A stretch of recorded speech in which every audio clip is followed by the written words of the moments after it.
One of the most common questions I get asked is, how do I improve my stamina for fighting?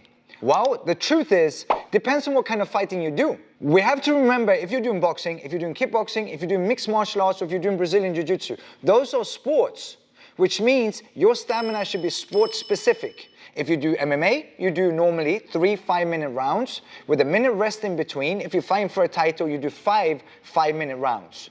However, if you're a boxer or if you're a kickboxer, you do 3-minute rounds. If you're fighting for a title in boxing, you do 12 3-minute rounds. So it all depends on what you're doing, 1. 2, how many minutes of rest you have in between. Now, if you're doing street self-defense, for the most part, most situations are over in 30 seconds, 45 seconds. So you need more explosive power just so that you can be as effective as you possibly can for 45 seconds to a minute. Whereas in MMA or kickboxing, if you burn all your energy in the first minute, well, you're gonna have a pretty bad night for the rest of the fight.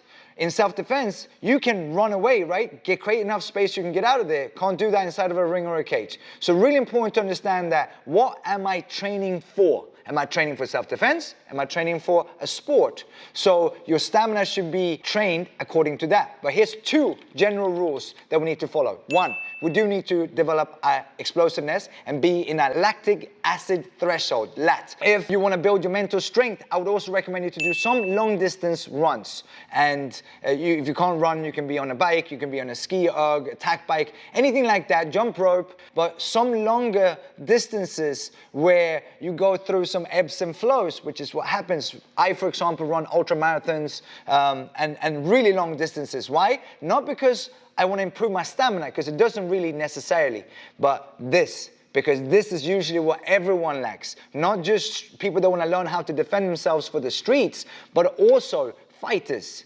And long distance trains this: your mental fortitude, your mental resilience, mental toughness. What else do you want to know? Ask in the comments below.